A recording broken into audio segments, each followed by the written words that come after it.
подбежал к окну и ногой выбил раму.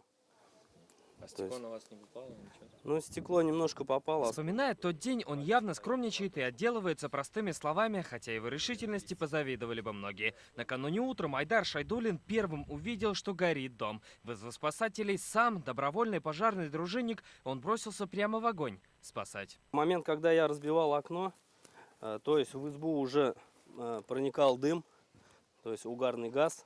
Внутри дома на этом месте сидел его 80-летний хозяин. Айдар, не теряя драгоценной секунды, попытался вытащить ничего не понимающего и почти глухого пенсионера через окно, но тот упорно сопротивлялся. Тогда спаситель, рискуя своей жизнью, вывел мужчину через входную дверь, где уже все было охвачено пламенем. Он сам свой поступок особенным не считает, а вот местные жители, напротив, называют добровольного пожарного, а по совместительству еще и главу сельского поселения, героем. Так же бы человек-то ведь умер бы, задохнулся, не вышел бы. А это уж, конечно, человечно, геройский. Он у нас хороший человек, глава поселения, всем помогает. Бориса Майорова, которого спас Айдар, приютили родственники. Сейчас с ним все в порядке.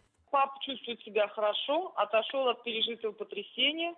Мы все благодарны, конечно, нашему председателю. Не все рискнут зайти в горящий дом. За отвагу и спасенную жизнь Айдар Шайдуллин представлен к награде. За проявленную в условиях, сопряженной с риском для жизни, смекалку, отвагу и самоотверженность, на правильное ходатайство о награждении Шайдуллина медалью МЧС России. Я считаю, это долг каждого мужчины помочь, помогать и спасать. И таких героев в Татарстане не один и не два. Только в феврале здесь же, в Верхнеуслонском районе, мужчина спас соседского ребенка из горящего дома. В марте челнинские полицейские, не дожидаясь пожарных, вытащили из огня мужчину и эвакуировали 20 человек. Именно этих людей через года и будут называть героями вне времени. Салават Мухмадуллин, Марат Зайдуллин, ТНВ, Верхнеуслонский район.